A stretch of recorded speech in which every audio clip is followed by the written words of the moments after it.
샬롬, 저는 대진대에서 사역하고 있는 예수님의 자랑 오해랑 간사입니다. 2024년도 벌써 한 달이 다 되어가네요. 모두들 새해 소망한 것들을 이루기 위해 열심히 노력하고 계신가요? 오늘 하루도 말씀을 묵상하며 주님이 주시는 꿈과 비전을 찾아가시길 바랍니다. 욥기 29장은 새 친구를 향한 마지막 변론이자 욥의 2차 독백입니다. 먼저 욥은 지난날의 풍요롭고 의로웠던 과거를 회상한 후 곧 지금의 비참한 현실에 대해 탄식합니다. 그러면서 왜 자신에게 이러한 고통이 임했는지에 대해 하나님께 반문하며 자신이 의롭고 선하게 살았음을 강조합니다. 욥은 과거에 자신이 늘 빛 가운데 걸었다고 회상합니다. 이는 하나님과 깊은 친밀감을 지녔음을 의미합니다. 욥은 하나님과 함께하며 하나님의 임재가 가득한 삶을 살았습니다. 장막에 기름을 발라주셨도다.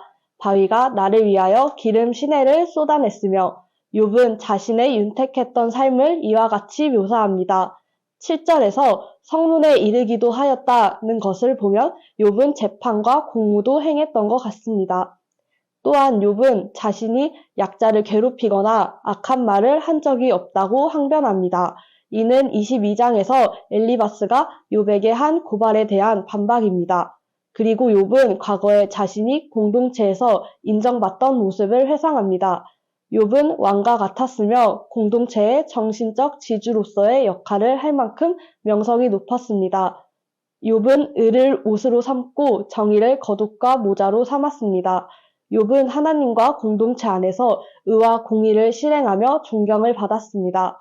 욥은 자신이 의롭고 선하게 살았기 때문에 하나님께서 계속해서 장수와 부귀를 누리게 해주실 것이라고 생각했던 것 같습니다.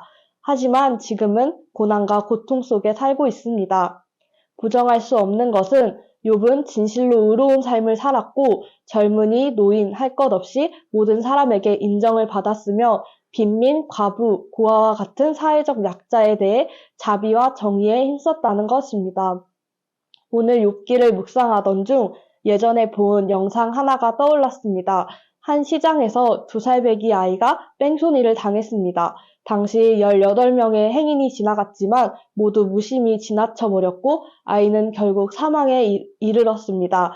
개인주의와 각자 도생이 심화되는 오늘날의 모습은 곧 우리가 서 있는 캠퍼스의 현실과도 같습니다. 욥기를 통해 공동체와 사회 속에서 어떻게 살아가야 하는지를 다시금 생각하게 됩니다. 개인적 차원의 의로움에 그치지 않고 사회적 약자, 상처받고 억압받는 이웃들을 돌보고 사랑하며 공동체 안에서 사랑과 실천을 행하며 살아가야겠다는 생각이 들었습니다.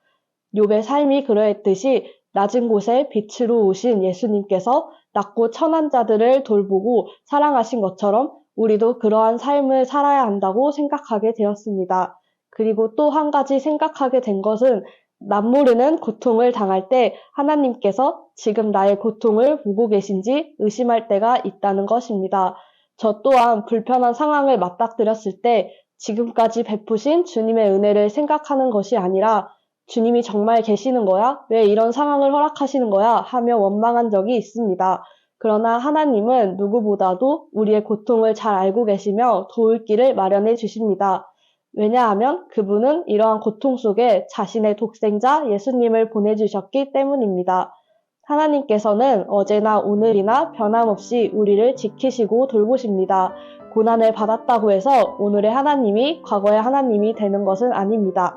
오늘 하루도 어떤 환경에서든 변함없이 우리를 지키시고 돌보시는 주님의 은혜를 기억하며 욥과 같이 공동체를 돌보고 사랑하는 풍삼 독자 여러분이 되시길 소망합니다.